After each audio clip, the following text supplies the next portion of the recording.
Good evening, Pittsburgh sports fans, and welcome to the Pittsburgh Sports Desk. Joining me are my co-hosts, Edward and Tracy. Good evening, gentlemen. Good evening. How are you? Good evening, Billy. How yous doing? Good. Good. How we doing? Well, Yeah. So tonight we got a guest. We got it coming on at 8:30. We got Ray Fittipaldo joining us to talk Steelers Jets. I'm going to pick his brain for that matchup. We also got a big announcement here we want to make. We got one of my partners, John Phillips, joining us. He's going to talk. We got a Steelers pregame and postgame show that we're doing coming up, which from the North Park Lounge, and it's going to be great. We're going to have a lot of great guests, and I'm going to let him talk about that. So he'll be joining us at 8:15. So we're going to kind of go a little backwards, ass backwards, if you will. Tonight we're not going to open up with Steelers. We're going to talk. Let's talk. Let's get it off. Let's kick it off, guys, with Pitt's win over Duquesne. I mean, just a shellacking, 61-9. I forget what was the line on that, Ed? I don't remember, actually. 38 or something like that? Or It may have been 45? 38, but it wasn't quite 40 because I think I said 40-something, right? Yeah, I don't remember. But they almost doubled it. Yeah, it was crazy. I said don't steer clear away from that. I was wrong. I was definitely wrong on that one. But I mean, what can you take away from this game? I mean, really. I mean, let's be honest. What's there to really take away from this game? Well, Other than Pitt just destroyed them, like I knew they were going to. Well, however, I said it was about to be about 41 to 20. I think you had your starters in there as well as your backups, so you get quality from both, which I thought was good. I thought it was a good look either way. I get that Duquesne's a little bit smaller club and whatnot, but still, you need to have that full go just to get to those game speeds. Like when they start actually playing these other teams, they're definitely not going to be able to do that well. But if they can get it together, they might fare better than what the three of us thought they would do. Right. Well, we all had them winning. Yeah. Yeah, I said I picked it 41 to 20. I think I said. Right. I thought they'd win by 3 touchdowns, not by 6, 7. Which is what they did. That is what they did. You need to have tune-up games. Well, like yeah, that. and that's right. And isn't that how it is in college? The first couple weeks are usually tune-up games. I think you can say you got a tune-up game against Central Michigan, coming in. So you do, yeah. Yeah, but that's big for those other clubs too. By the way, I mean I know we're talking Pitt right now, but that's huge for those smaller ball clubs. They get paid to come on in there. They get to do some extra things they normally don't get to. They get to play obviously a bigger club, right? That's a good look. National television. The spread by the way was 39.5. They easily. There we go. We're close. We're going off. The way you analyze this game, gentlemen, it's real easy. You look, Pitt had Duquesne. West Virginia had Bobby Moe. Bobby Moe and Duquesne were the winners of their conference last year. They're co-winners, right? They're the best teams. Every year they fight for it. So you can look at it that way and say Pitt might be ahead of West Virginia at this point. They got a backyard brawl in not this week, but next week. So it's coming. So that's the way you can look at it. They both had similar opponents, and Pitt was able to put on, quite an offensive show with both starters and reserves. And I don't think that the reserves got in that much against WVU. Right. When WVU was playing. It was kind of great cool. point, Eddie. Watched a lot of the game, but you got to see Andy Isabella's brother was a wide receiver for Duquesne. Yeah. And he had a hell of a game. He really did. 8 for 120. I mean, he's a guy that could probably go to the next level. But I mean, Pitt has the guy. They got a running back who can do everything. I mean, he really. My buddy doesn't coach there anymore, huh, Eddie? Who? I haven't talked to Reggie in a little while. Oh, I haven't either. I don't know if he's there. A couple years. Yeah. Yeah, I mean, you got Central Michigan coming in Saturday. I think a noon kickoff, if I'm reading it right. And this should be another game that they win by a lot, I think. Don't you think, or do you think this is a little bit more of a test? Those teams tend to be a little bit better. I know. That's What's their division? They're in the MAC. They're in the MAC. Yeah, they've had an issue with Central Michigan in the past. A few years back, they got upset by them. So they did, but they won the reverse game with nobody at quarterback, basically. What's the spread, Eddie? I know it is 21.5. Pitt is favored by. Ooh. So I mean, they should have the ability to, but this is one of those Narduzzi games where everybody worries, right? Right. Because Narduzzi has one in him, and that's why I think it was good to get out in front of Duquesne and flex the muscle and do all that. Right. Because now, their defense is flying around. The problem, do they have enough offensive weaponry to keep up with the ACC? Right. I think that's the big question. For sure. They got an all around back who's very good, and Holstein looked good running the ball. So yeah, I thought Holstein had a good job. I mean, he did a good job. I mean, he had 4 touchdowns. And I thought he looked good. I thought I mean, like I said, the competition obviously probably not the best, but I thought overall he did pretty good. So. But I mean, look at Penn State. They played Nevada, right? So everybody has a tune-up game. There's other teams that have, Alabama playing Birmingham Barber College. Yeah, we know. Right. So. But they might lose to them this year, Bill. They might. They're a little rough. But overall, I thought Pitt did a good job. Their defense is flying around, which I think is good. And they have multiple levels within that defense. They kept bringing in subs. So and they have 2 backers out, don't they? They do. I tell you, a guy who surprised me was Hicks. I thought he had a good game too. He did. I thought Desmond Reed had a good game as well. I mean, I thought they were, Yeah. So defense did its job. It really did. It was impressive. Yeah, absolutely. So, their line was trying to get after it. They were rolling people in and out. Right. But I mean, Central Michigan. I don't know what did Central Michigan do week 1. Other than win. Oh, they did win? They did win. Who'd they play? They played Uno Momento Per Favore. San Jose State. Okay. But San Jose State missed 2 field goals late in the game. Okay. And they squeaked it out. The Chippewa squeaked it out. So on the road, it'll be interessante. Right. Should be a closer score, but we think that they're still going to handle them is what we're hoping for, right?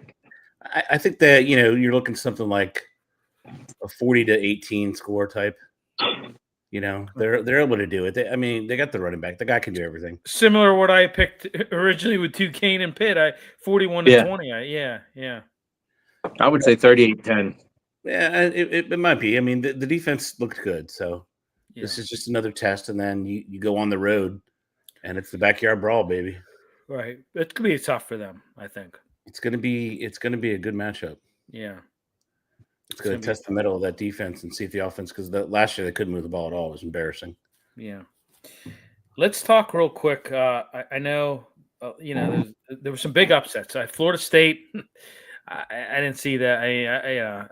Well, not that I didn't see it, but I was shocked that they were able to handle business like they were against Alabama. I thought that was, Well, you picked them to win. I did pick them to win. Yeah. I did pick them to win. Yeah. That's right. I think everybody's talking about, UNC and TCU. I mean, that was, obviously, but what did you think? I mean, I thought what I thought when we talked about it, I thought that Castellanos is a problem. He's got a better team, better line, better defense. Right. Very good move for them to sign him. He's a very athletic quarterback. I think he made all the right reads, ran when he was supposed to read, pitched when he's supposed to pitch. Yep. He really read that defense, and they just opened up the book on him. Right. Alabama has never, historically, they do not do well with running quarterbacks. The kid from Vanderbilt beat him last year. Right. So it was a good move for them, and I think Alabama might be in a little bit of trouble. I do too. And you know what? I think DeBoer's a good coach. I just think maybe he's not the coach for Alabama. That's I didn't think they looked elite at all watching them. Yeah. I hate to be cynical and I hate to be conspiratorial, but it's funny that now that everybody's able to pay players, that the field seems to be much more level when it comes to Alabama. It's balancing. Isn't that something? I hate to say that because I really have so much respect for Nick Saban. I think he's an incredible coach. Right. But man, Florida State Right. would have been left with, Joey two toes if they didn't have Right. Castellanos, right? Right. And I just think that now that it's come down, it's leveled. I mean, Yep. why would you? And you could see Alabama players are leaving Alabama, even when Saban was there. Hey, man, I'm your backup wideout. I'm going to go here and start and get $3 million. Okay. Yep. All right. Before we transition over, we got John here, and I'm gonna bring him in, and we're gonna talk about our big plans of what we got going on for Steelers pregame and postgame. You're gonna wanna tune in. But let me bring John right in here. There we go, John. How are we doing tonight? Welcome to the party, pal. Houston, hello. Welcome to the party, pal. All right, so John, good, doing well. So we got I opened the show a little bit, and I gave a little primer. So I'm going to let you take the lead here and tell the fan base what we got going on. Okay, so good evening, everybody, and it's nice to be back in Pittsburgh. I moved away for a while, and when I came back last year, it was kind of like middle of summer, and I just didn't have the ability to, really get focused on, trying to make a return to covering sports, covering the Steelers specifically. Off and on through my career, working for, various media outlets in Pittsburgh, being part of the Steelers flagship when I was younger, in my late 20s on Ardmore Boulevard. And then at the Fan for 6 years, so between 2010 and 16, when I was there, having a chance to cover the team was, it's in this town, you want to cover the Steelers, right? You want to cover all the sports teams, but the Steelers are the Cadillac, they're the Rolls Royce, they're the team that stirs the sports drink in this town. And as I got into settling into where I'm at now, I live in Wexford, PA, and I decided, like, in the summertime, I wanted to put something together, and that's when I met, Bill and Ed at Riverhounds games. I was fortunate enough to pick up a writing gig with the Tribune Review, which was nice, cover the soccer team for them. But, it's when I first kind of talked to Bill a little bit about, what I wanted to do, and he was like, you don't need to go anywhere. You can just do it on your own. And I'm a dinosaur in that sense, right? I'm 55, so I kind of think of the media as it was when I was a kid, but it's not the case now. And last week I just went on a blitz of just, contacting, restaurants and places with an idea, a live Steelers pregame show on game day, a live postgame show immediately following. And I think we have opportunity here, especially on the pregame side, because there are very few people outside of Steeler Network on the radio flagship and the Fan that do anything pregame wise. I mean, there's probably some people out there doing maybe an hour or something, but for what we're proposing or what I'm actually putting together, I'm thrilled. I'm thrilled that Paul Zeiss of the Pittsburgh Post-Gazette is going to be a part of our pregame show every week for 1 full hour. I'm excited that in October, John Fedko is going to be joining us in our post-game show for 1 full hour. A young kid whose career has grown considerably, Mike Ostie. He works for Pittsburgh Sports Now. He's the editor of West Virginia Sports Now, the big regional, Pittsburgh sports-centric website that's been around for more than a decade now. Mike's going to join us every week. He works for Yardbarker. He's heard on Sirius XM. He's building himself a nice career for himself. And syndicated, radio guys, Zig Fracassi, who you bring on your show. I just saw Zig in Vegas about 4 weeks ago. We had a reunion. I worked with Zig 30 years ago at Sports Fan Radio in Las Vegas. Zig's going to join us every week for our NFL whip around. I really, really thought this out. It was in my mind. I knew what I could see in terms of vision, and I'm just excited to be able to put it together. I've shared the show Bible with you, Bill. You've had a chance to peek at it. I'm starting to really fill it out. We're going to have segments all throughout the 3 hours of the pregame. We'll have some segments loosely set up for postgame, because postgame is going to be a lot more fluid.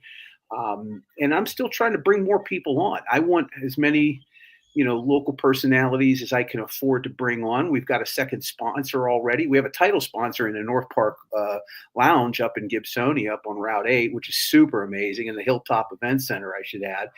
They're fantastic. Mark Baranowski and his group have been great. They've afforded us the foundation. I picked up a second sponsor today. I intend to pick up a couple more before the weekend. And, I'm putting every penny, whatever we get, back into the show. We picked up equipment today. We're going to test run things Saturday morning, and I'm excited. I've got a call with somebody tomorrow who everybody would know his name. If said, I'm hoping he's going to be available for post game. Bill's working on some ex-Steelers to be involved. I'm thrilled. I'm thrilled to say that whatever this product ends up being, it's going to be a high-quality content show, and it's going to have names that people recognize. And I'm thrilled that we're going to be able to bring it to people all season long. Yep, it's awesome stuff, John. I was going to say, let everybody know where we can be found here. I know we got our YouTube, but we just created a Facebook page. But I was going to say, John, throw that out there, and I'll be sending out links to everybody, and we'll be making sure that everybody knows where to go. Pay no attention to the redo I'm trying to do here in the basement here. So I just realized I should need to get a better backdrop. You can find us on YouTube, right, Facebook, Instagram, and X at Steel City Sunday. Capitalize the SC and the S. All of those: YouTube, Facebook, Instagram, and X at Steel City Sunday. Yep. Like and subscribe. Yeah. So, all right. Good stuff, Thanks, John. Yeah. And we'll be, like I said, I'm going to be producing the show. So I'm going to be and talking a little bit as well on there. So it's going to be awesome stuff. Can't wait to do it. And everybody out there, you're going to love it. It's going to be we're gonna set the bar pretty high. Let's just say that. So, not to put any pressure on you, but this show's gonna live and die by how you do. I'm just there. I'm just filling in the gaps. Yeah, well, you're the real engine behind all of this, buddy. I'll tell you that right now. I will not let you down. I can tell you that much. So, I'm excited. Yeah. I'm excited. Hopefully, we can get all Ed Sachs at some point on the show as well. I'm still trying to come up with some ideas for post game, how we can get other people involved. We'll flush it all out by Sunday, but Steel City Sunday, hopefully in your living room, your tablet, your phone, wherever you're getting that streaming stuff from, folks. Hope to see you. And everybody, I'm going to be putting the links up, so you'll be able to get on there and you'll know where to go. So, all right, John. Sounds good. Thanks for coming on, John. Appreciate it. By the way, 7-10 season, and Tomlin still will not be fired. Thank you. See you guys. See you, brother. See you, John. Okay, you heard it here first. Okay, that's going to be one of my co-hosts for this. So it's great stuff. We've got. Congrats, Billy. It sounds fun. Going to be doing it from the North Park Lounge. So we've got more sponsors on the way. So we got, like I said, we got Paul Zeiss joining us every week, and a list of other guys. Plus, I tell you what, we've got some more Pittsburgh radio and TV personalities that are in the works that are going to be joining us. So we're going to. What time does the pregame start? So it's 3 hours before kickoff. So each. It's 10 o'clock, Eddie. Correct. That's 10 o'clock at North Park Lounge.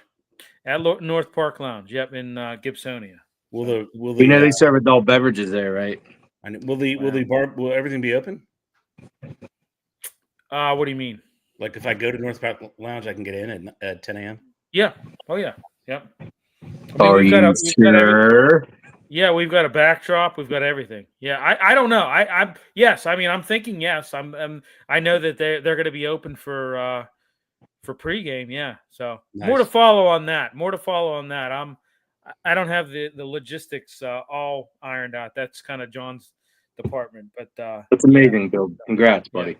Yeah. So excellent. Yeah, everybody tune into that. I'm going to be blasting it out on Facebook. It's Steel City Sunday, and so like and follow us, and you'll be happy with the content we're going to be putting out there. So, all right, let's get into it. I know we left off with Pitt. Let's talk a little Pirates. I mean, I know there's not a lot to talk about, but let's let's talk about it. By the way, what are they doing right now at PNC Winning Park? 2-0. Okay, so we're winning 2-0. You won last night 9-7, so that was pretty. And Ohtani hit his 100th home run last night as well. So Crush the ball. yeah, so nice to see Bubba Chandler pick up another win, his second win. I think that was a good thing, them calling him up. What do you guys think? I'm liking the middle reliever stuff. What about you, Eddie? It's hard to put any sort of energy or thought into it because the outcome is always going to be the same. And until MLB steps in, it's just for me, it's just so disingenuous of MLB to allow this franchise to exist as it does. Because it's taking the top talent in the league, and there's no doubt about it. Those two, him and Bubba, they could be the two best pitchers in all of baseball next year, with ERAs hovering around 2. And then you got Mitch too, right? So that's number 3. And then you got Jones coming back. That might be number 4. I still think Mitch is going to get dealt in the offseason, though. I do really do. Something tells me. That's the thing. Why would you want to stay? I was surprised I was surprised he didn't get dealt at the trade deadline. I really was. So, I said, well, he's an innings eater, and there's tons of teams that are in pennant races right now that could use a guy like that. And I was shocked by that. I couldn't believe it. But a couple of things. Infielder Nick York was recalled from AAA Indianapolis. He spent most of the season in the minors, so had a pretty good spring training from what I hear. So they're going to bring him up. How about media Wall of Fame? You got longtime play-by-play. Lanny Fratteri was inducted into the team's media Wall of Fame. So good for him. I mean, I grew up, Trace, I'm sure you too. I grew up listening to Fratteri. I remember that name. No doubt about it. I mean, that's right. So, I grew up listening to Fratteri. Mike Lang and Lanny Fratteri, Jack Fleming, and Myron Cope were like my childhood, So that was he on the not on FM, he was on AM sometimes. No doubt about it. Yeah, he was on AM. What station was that? It was really? 1020. It was 1020. That's it. Thank you. Yeah, they covered they had the games on there for I don't know, damn near 80, 90 years. 1020 had. I forget. I mean, they were the flagship for practically in the entirety of the Pirates' existence. I mean, it was So, but I don't know. Your boy Triolo saw it too. Speaking of existence, yeah. I mean, there's been some guys hot. Don't get me wrong. We've had some guys, but I mean, just can't get it together. Not enough bats, and just not enough, And Ed, I agree with you. Until MLB steps in, and forces these teams to make changes, nothing's going to happen. You're going to continue to have this owner. I've said it before. He does not care about winning. He cares about making money, and it's a great business model because literally he does nothing, and he still makes money hand over fist. So, I've seen they put on the jumbotron on the screen. They had somebody who had a sign that said, "Hey, I traveled 2,300 miles from Korea," and had it in Korean underneath it, right? And they put her on the screen. She flips it over. Sell the team, Bob. Yeah, I thought that was hilarious. Well, I mean, I work there. I'm not working there now because of my hip. Those of you who don't know, I've had hip surgery, so I've been laid up. But, I mean, I can't tell you how many times I hear sell the team, Bob. Sell the team, Bob chants all the time. Even when they're winning. They could be up 6-0 and sell the team, Bob. Good evening, Steve. Hope you're doing well, bud. What up, Steve? Yeah. Steve's a good guy. Good Pittsburgh sports fan there, Steve. So, but no, yeah. I mean, like I said, this guy, he brings us on himself. I mean, hey, he doesn't bother him. I mean, he's making money hand over fist. It doesn't bother him at all. So, but yeah. So, but yeah. I mean, what do you think? Maybe they're able to take a series against the Dodgers here. I mean. Yeah, they should be able to. I mean, they have they have a chance, right? Probability is slim, but it's there. Right. The 3-game series, right? Yeah. So 2-0 in the bottom of the 6th. Yeah. Yeah, I mean, we'll see. I don't know, man. I just So, like I Billy, does said, that change our opinion if we start seeing stuff like that this late in the season for next not year? really. No, because they do Me this to us too. all the time. They do this to us all the time, Trace. They'll they'll show flashes early in the season, right after spring training. They'll show flashes. May it's just like hit a wall, and then they do this at the end too. How many times have they done this at the end? Oh, we call these guys up, and all of a sudden, now we're winning. We're 15 games out, but now we're starting to play winning baseball. It's you get tired of it. I get tired of. Well, it's almost like the guys they call up. It takes them a few games, a week or two, and all of a sudden the team's got their tendencies and they're able to cancel them out. So if that's the case, why wouldn't they try to catch fire a little bit more than what they are then? Right? Bring some of these younger guys up so you could get hot. When they get not hot, send them back down. They don't really do that too well for us. Well, you know what? That's the $1 million question. I don't know.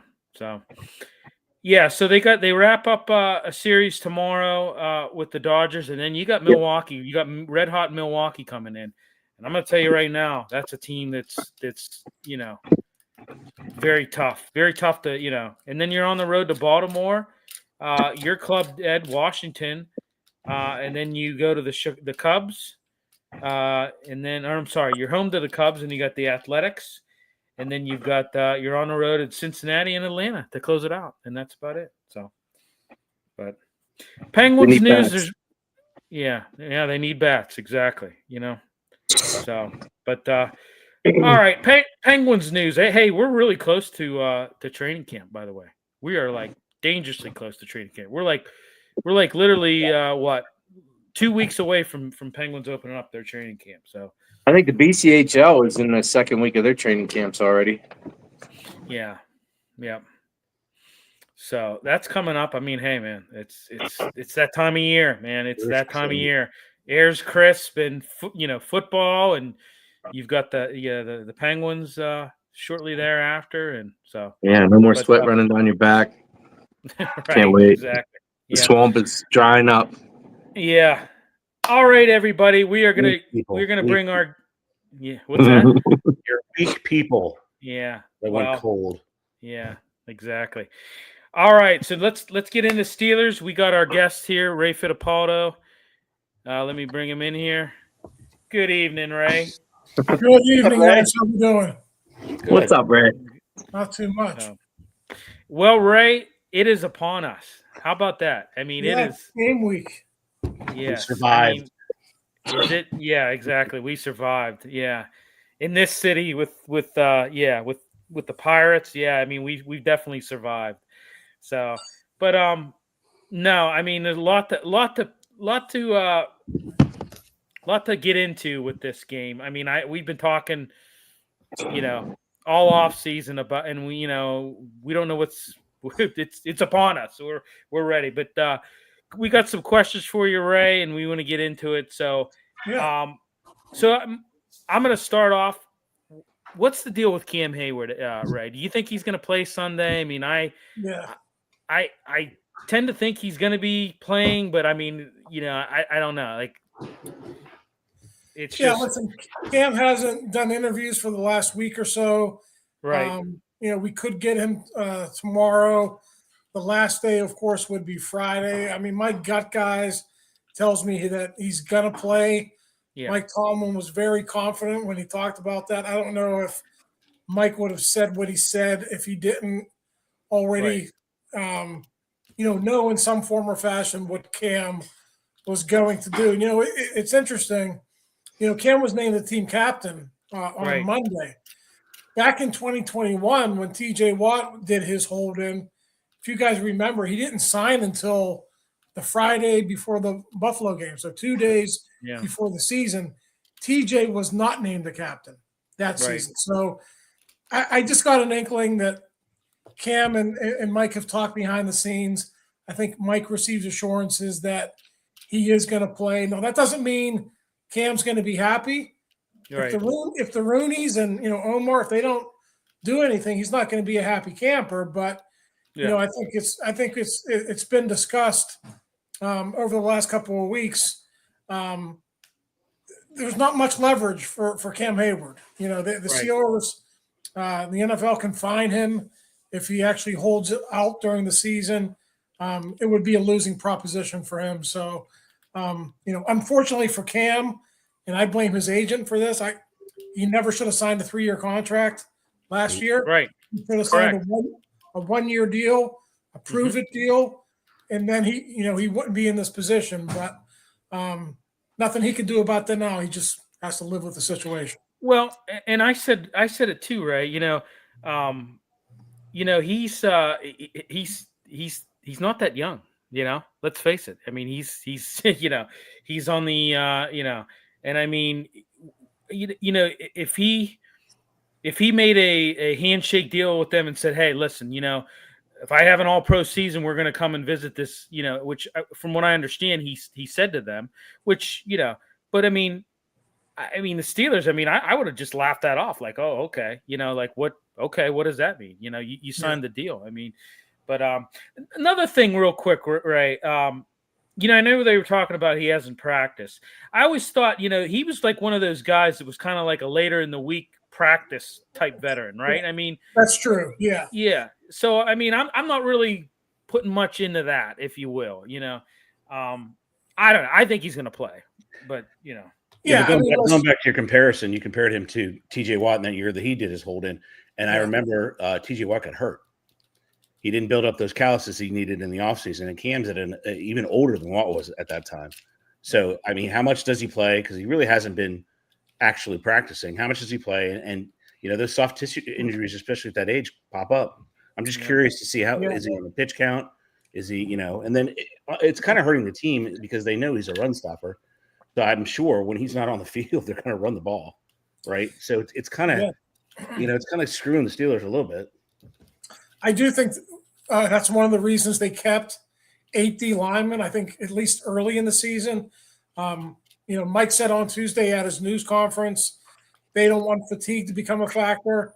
I don't know what the weather's going to be like in New York, but it's been, it's been in the 70s and 80s here. I would imagine it's going to be a hot one up there as well. And, I think you could rotate guys in. I wouldn't be surprised at all if Cam was on a pitch count. Say he plays 65, 70% of the snaps. You work in Y.A. Black, who had a really impressive training camp. You work in Loudermilk, you work in Logan Lee a little bit. You don't have to play these guys 20 to 25 snaps, but if you play each of these guys maybe 8 to 10, you can get the most, out of those guys. So, yeah, it's going to be interesting to see what Terrell Austin and Mike do in that situation. But I agree with you. I think, it's going to be a situation where you see a deep rotation, at least early in the season. Well, what concerns me – sunshine. Yeah, 72 in sunshine. Yeah. Okay. What concerns me, if Cam ends up not playing, you already don't have Harmon. Right. And right. To me, that's kind of like that could be a bad situation. For that. But at least it's really only one game right now, right? It's still just one game. Yeah, Harmon could be back next week. Big guys, when you have knee sprains, I think it's if you're a guy if you're a receiver, running back, those are a little bit trickier. But if you're a big guy, you could wrap that. You could put a knee brace on that, and as long as you can tolerate the pain, I think that could be a shorter term thing for offensive and defensive linemen. So we'll see how Harmon progresses, but yeah, there's a chance that he could play next week. Yeah. Go ahead, William. All right. Trace, I know you had some questions. Yeah, so before the season, right after the draft, you and I talked about left tackle. Yeah. Now the camp is done. You feel better about left tackle, or you still have concerns there? I think it was quiet in a good sense in that Broderick wasn't as bad as he was last season. Now, is he going to turn around and be an all-pro? No, I don't think so. Pro Bowl? Probably not. But after last season, I think most people would settle for average to above average. And I think what we saw in training camp, I think he's got a chance to be that. I think Troy Fautanu is the better player. I think that if you just watch his fundamentals. You guys watch the preseason games. His footwork is just really impressive. He can stay in front of guys with his feet. His punch is good. Broderick, he's a little bit bigger than Troy, probably by 2 or 3 inches. He's a better athlete than Troy, but he's not the technician that he is, right? So it's like you have this piece of clay that you want to mold, and they haven't been able to mold it into what they want it to be yet. I don't know if he's ever going to live up to the billing of, being a number 14 overall pick. I don't know that that's ever going to happen, but like I said, if he could at least be average this year. And what did he give up? Double-digit sacks last year? I forget if it was 10 or 12, whatever it was. If he can give off 6 or 7 this year, I think that would be a step in the right direction. As you guys know, 41-year-old quarterback. Aaron can move okay for a guy his age, but he can't move around like he did 10 years ago when he was winning MVPs. So it's going to be important, but I love Fautanu. I think Frazier's really solid. Malu is solid if he stays healthy.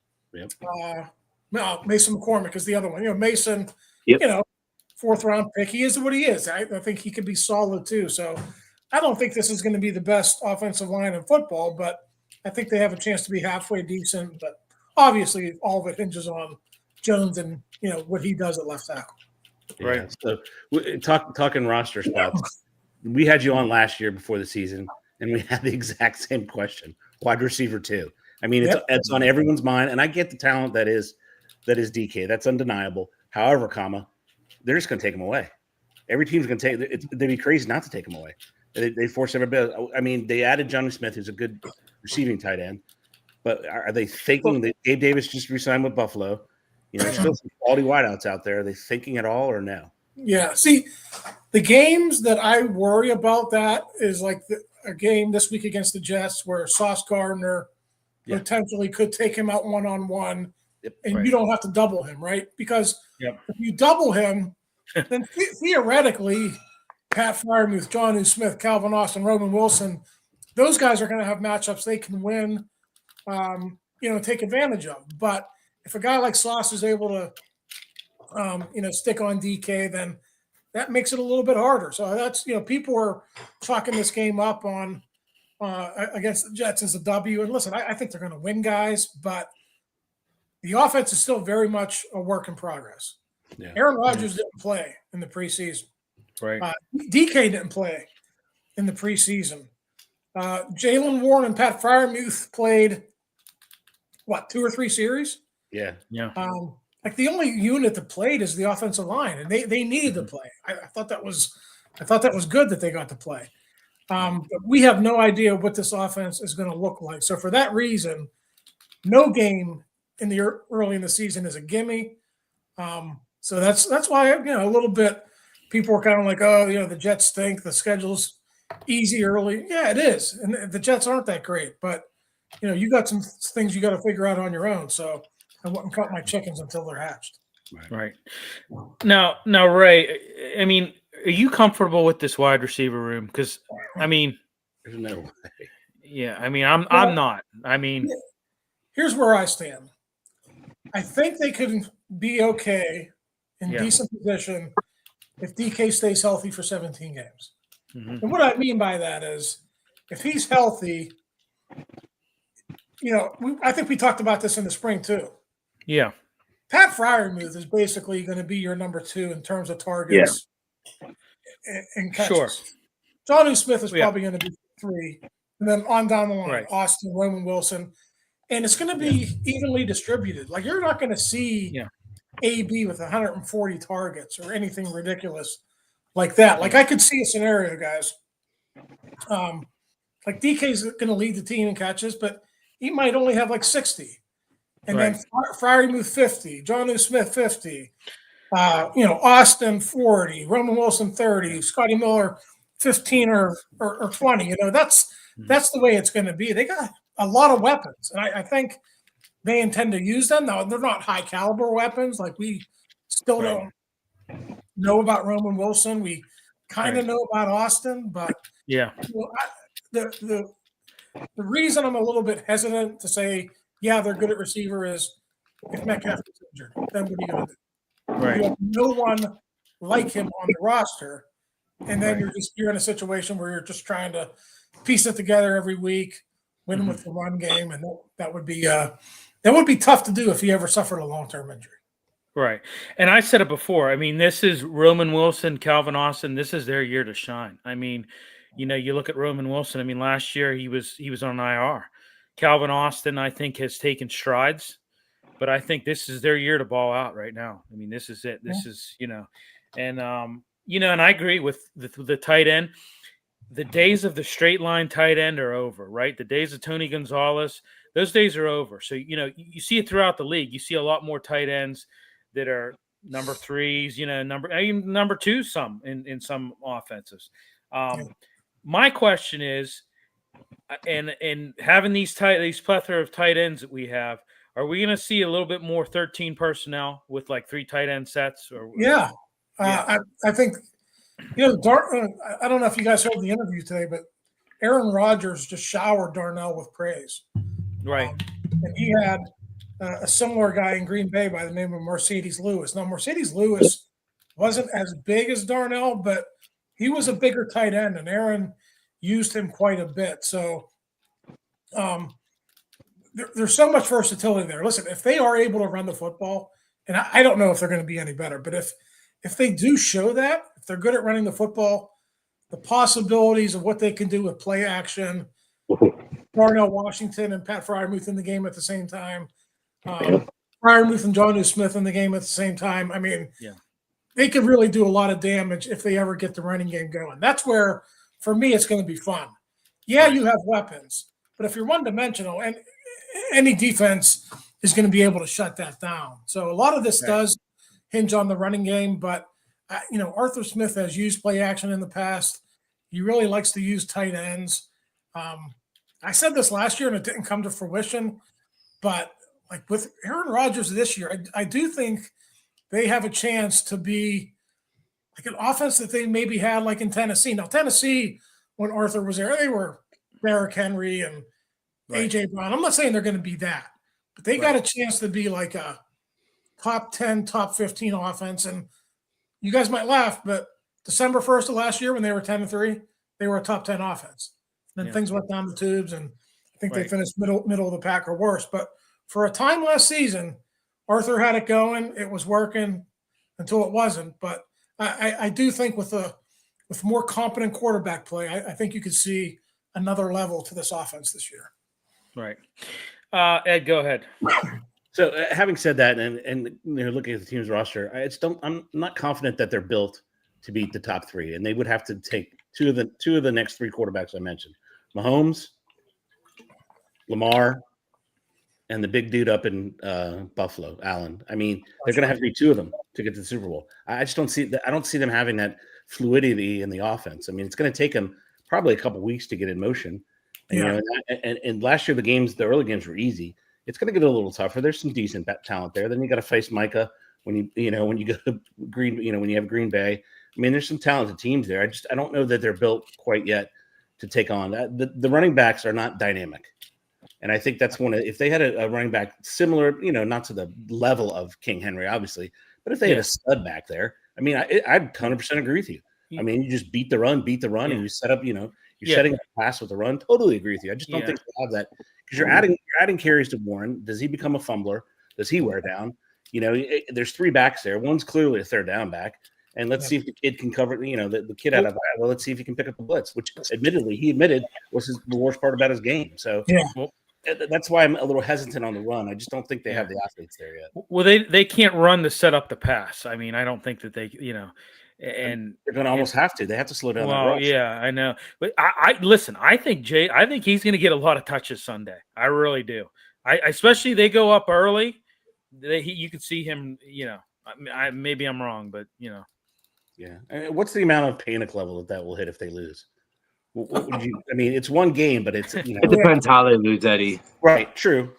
Yeah, and it's on the road. So, I mean, listen, you guys know what's awaiting in the second half. It's Buffalo. It's Detroit. I think both Ravens games are in the second half, if I'm not mistaken. Yep. One of the Bengals games. I mean, it's a tough road, man. So I've said it. They gotta be good early. They gotta give themselves some cushion because I just don't know if they can handle the back end of that schedule. I'm not saying it'll be a repeat of last year, but the back end of the schedule is as difficult or more difficult than it was last year. So it's going to be a tough road to hoe. And if you can't run the ball, it's going to be even harder. Yeah, exactly. Yeah, who's got we starting on defense yet, or we staying on offense? No, let's defense, get out. Yeah. So my question is the secondary. Yeah. I know they brought on 2 players. They didn't get younger; they got older, and they got rid of Minka, which I don't know why he's the fall guy for the sins of last year. I would not have gotten rid of him. But anyway, having said that, what's it going to look like? I mean, is JPJ going to how was he in camp? Was he less handsy? Was he concentrating on that? I mean, he just piles up so many penalties. Yeah. He still gets his hands on people. He's still not as disciplined as you would want him to be, but he's not in a position where he has to cover number 1 guys anymore. I mean, I would fully expect on Sunday that Jalen Ramsey's probably going to follow Garrett Wilson.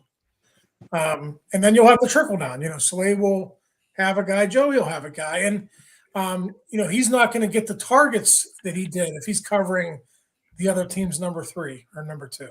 So the penalties might not be there this year at the volume they were last season, but I'm not convinced that Joey has it all figured out yet either. So I do think it was good. Like they challenged him. They said, Joey, you're not good enough. You're not playing to the level that we need you to play at. So we're going to go out and get Jalen Ramsey. He's going to be the top dog, and then you have to prove it. And it's a big year for Joey. They basically got to figure out this year if he's going to be a long-term guy. Do you want to sign him to a second deal, or you kind of just want to let this play out and go to year with him? So good corners are tough to find, but to answer your question, hopefully he's better. But the fact that he's not going to be covering the best receivers on every team, I think he'll be less noticeable, so to speak. Yeah. And I've said it before, Ray. This year, I think there's a lot of pressure on Terrell Austin and Mike Tomlin. When you look at this, isn't this like the 4th or 5th year in a row that they've spent the most in the league on their defense? Isn't it like 4th year? Okay. I don't know. If you ask me, that's kind of a backwards way of building a team, especially in this day and age. But I think there's a lot of pressure on both those guys. We know Tomlin's a defensive coach. We know Terrell Austin is the guy that's, Tomlin's calling the shots too, but he has a part in it as well. So, yeah, I mean, listen, they're spending $17 million more than any other team in the NFL on their defense. That's shocking to me. Yeah. And listen, I understand it to a point because you have drafted well and developed well. Watt is a homegrown pick, Highsmith homegrown, Hayward homegrown. That's the idea. You want to sign guys to 2nd, 3rd, 4th contracts. And they don't have they honestly, they haven't had a franchise quarterback since when? Yeah, years. 17, 18? Yeah. When was the last time Ben was truly a franchise quarterback? I'll probably say 18. 18, yeah, because 19 he had the elbow injury, and it all went downhill from there. Yeah, and he did not come back the same. Yeah, exactly. So, I mean, they built their team a certain way. They were paying Ben, they were paying AB, they were paying Pouncey and DeCastro. I mean, it does go in cycles. But to your point, especially in the AFC, like all those other teams are built in the opposite way. So I totally get what you're saying. And your point is right. They better produce this year. They ended up being middle of the pack last season after the final 5 games where they were just giving up yards and points at clips that I never thought I'd see after watching that team early in the season. But it is what it is. But yeah, I mean, with what they're paying these guys, they got to be top 3, top 5, top 7. If they're not, it's going to be a long season. Oh yeah, be a big letdown. Yeah. Yeah. So what does that mean? What does that mean for Tomlin? We ask you this question all the time. Honestly, in looking at the teams, I don't see him winning the Super Bowl. I just don't. Yeah. Like fans don't want to hear this, but they're committed to him through 2027. Like the only way That looks good. If he would leave before that contract ends, is if he wants to leave. Yeah. Like the idea of the Steelers going 7-10 and Palmer being on the hot seat now. He might be on the hot seat with fans, but he's not on the hot seat with Art Rooney. So does it shock you at all? I think, and Art has talked about this. The fact that you haven't won a playoff game since 2016, it's getting tired. The fan base is tired of it. Art says it has to happen. But even if they don't win a playoff game this year, guys, let's say they go 10-7, okay? Mm-hmm. They lose in the first round. I still don't think they do anything. I just don't think that, what would be left on, I think 30-something million would be left on the contract. They're not going to eat that. Right. That's not the way they operate. It is Terrell Austin. This is his last year, right? I think so. I get, I know Arthur's in year 2 of a 3-year deal. Yeah. I want to say that Terrell is in the last year of his deal, but I'd have to go. That's what I thought. Yeah. So when you look around the league, you look at these assistant coaches who have, pedigrees beyond pedigrees. They're former head coaches. They do wonderful jobs. What's the hesitation from Tomlin to bring in somebody like that? I mean, I don't understand that. I mean, Arthur Smith obviously is a former head coach, but defense, go out and get a defensive stud. Why? You do it player wise, but you're wasting careers unless you get somebody. I mean, look what Minnesota is doing, right? He was in your building, he goes and he took that Minnesota, ragtag team, and they were competitive. Yeah. I don't understand his hesitancy. Is it all ego? What is it? Well, part of me does think that Mike likes to have control. He likes to have his hands in the defense, not so much with the offense. I mean, Mike will stick his beak in there if it's, 3rd and 1 or 4th and 1, and they got to make a decision. But for the most part, I think he respects Arthur enough to let him call a game when a game has to be called. But defensively, I think Mike is at the controls. He likes it, and I don't think that's going to change anytime soon. I mean, Terrell gets to draw it up and game plan during the week, but in the games, I think Mike is calling the shots a lot of the times. Wow. Yeah. Yeah, and we had last week, Ray, on our football show, Gridiron Weekly, we had Zig Verkossi on, and Zig's serious NFL Sirius XM radio, but he said we've taken how many calls, right, Ed? Yeah. Of disgruntled fans. He's like, more so than I've ever, seen in recent years. Steeler fans calling up and saying, why are we continuing to, just be mediocre? Why isn't there more, and I mean, like I said, I agree. I think that, Tomlin's going to be here unless, like you said, unless he wants to leave. He's here through 2027 and maybe beyond. I mean, but I mean, I think it's a lot of people are growing tired of 2016, last time you won a playoff game. I mean, that's almost a decade. That we're coming up on a decade now, Yeah. So, I mean, that's, the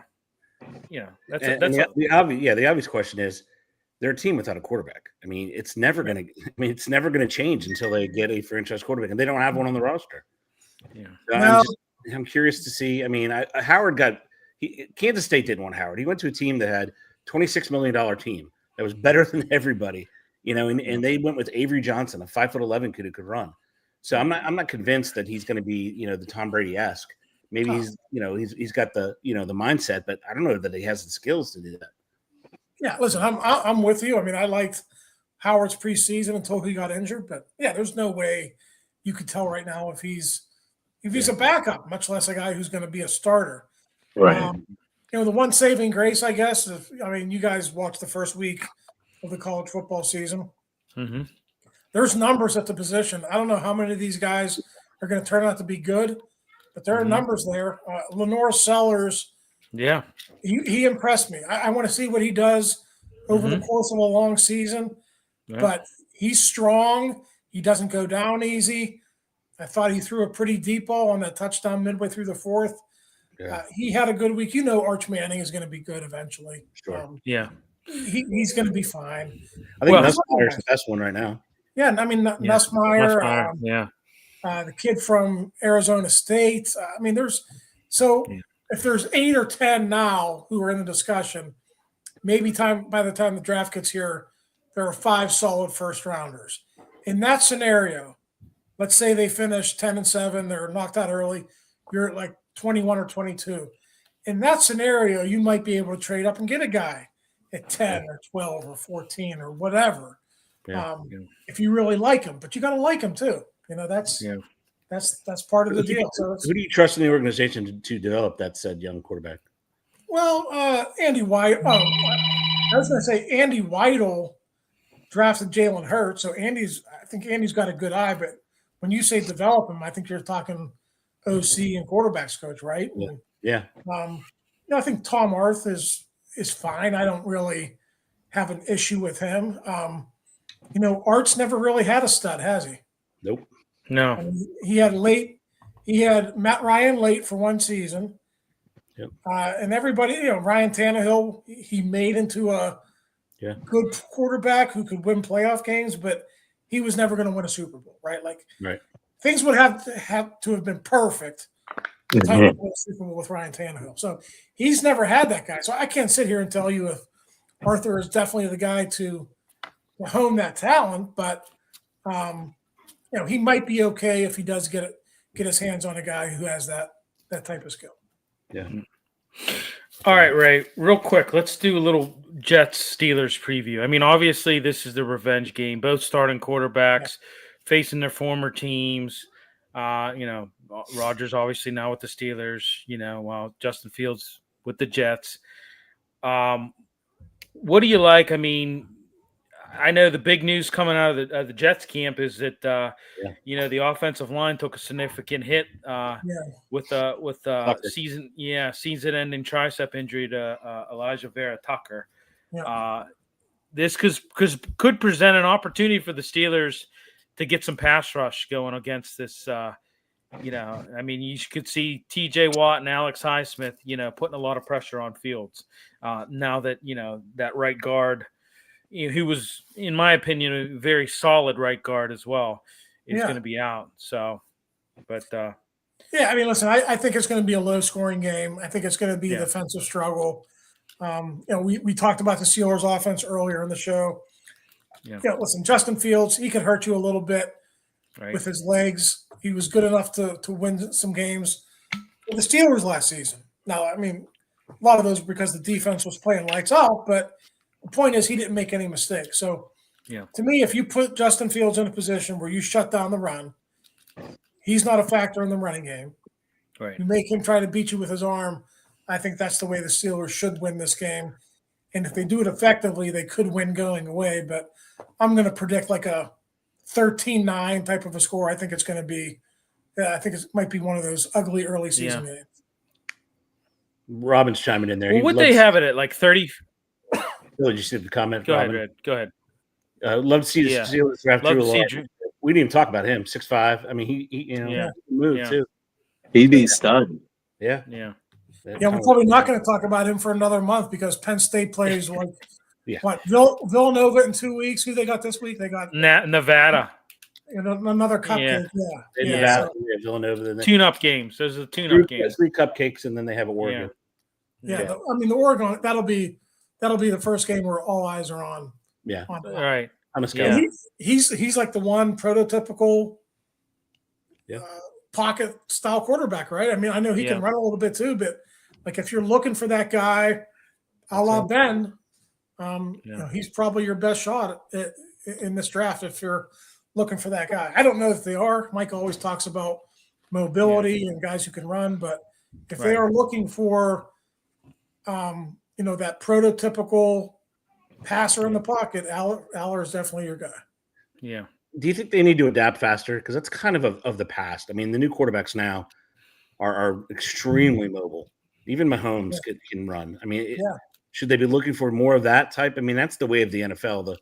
The 3 yards in a cloud of dust is over.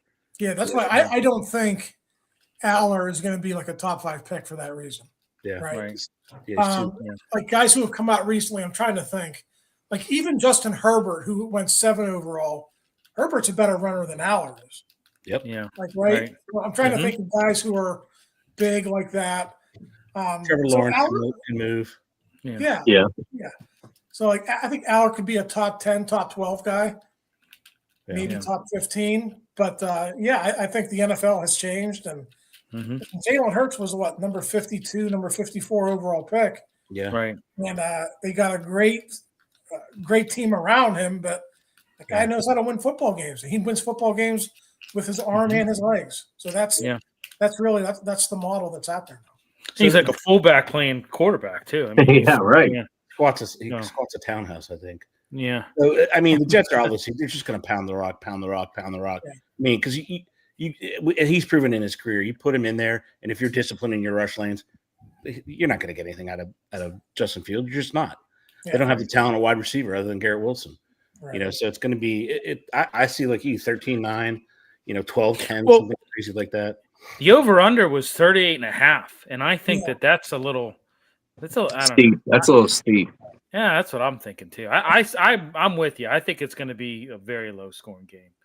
I don't but I don't know. At least it's football season. We might have some ugly offense early in the season, but right. I don't know about you guys. I'm sick of writing the same old stories about how they might be good and right. Well, Aaron Rodgers. We're going to definitely have something to write about and talk about. That's right. Yeah, absolutely. I mean, like I said, we don't know. I mean, a lot of is Aaron Rodgers going to be rusty? He didn't play during preseason. He's 41 years old.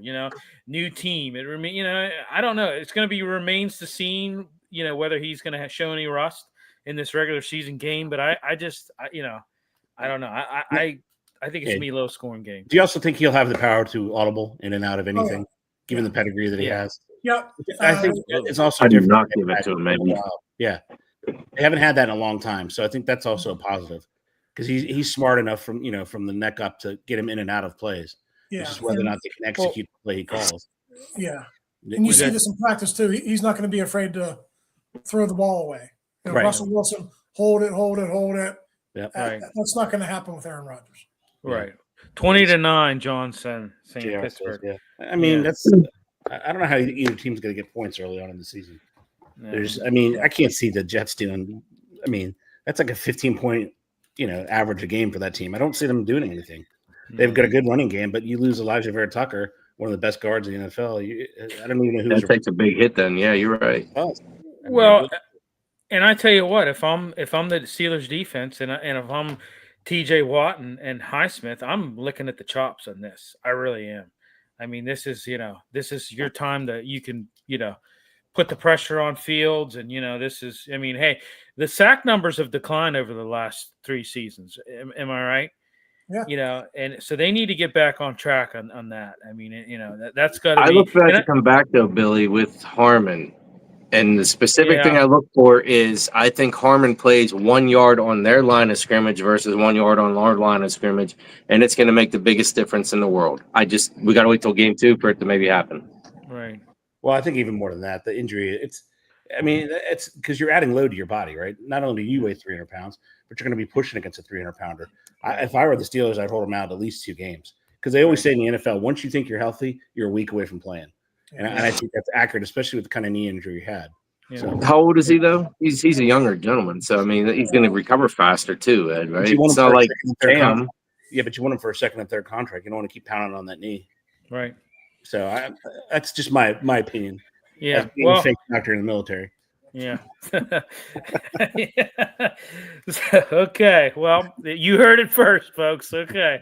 So, but all right, Ray. Hey, as always, we appreciate you joining us tonight. And So have fun out there. All right. I think I think it's going to be a good game. I'm really looking forward to this. I tell you what, I don't know how you feel, Ray, but I think this is one of the more interesting Steelers seasons that I've ever witnessed in recent years. I just, given what we have, with Aaron Rodgers and just a lot of these storylines, I think there's going to be a lot to talk about. Is what I'm. They're one of the older teams. They got to win now, and yet they actually have some good young players who are on the way up. So I agree with you. Yeah. So, all right, everybody. Hey, thanks for tuning in. We will be back next week. Like I said, we've got the Steel City Sunday going on Sunday. We're going to be doing that from North Park Lounge. Pre and post game show. John Phillips, Paul Zeiss, myself. I'm going to be producing it and talking a little bit on it, and we're going to have a blast. So tune in on that. I'm going to be putting up all the links, and tune into that. It's going to be good stuff. So, all right. Hey, thanks everybody for tuning in. Like I said, Ray, we appreciate you coming on, and we will talk to you later. See you later.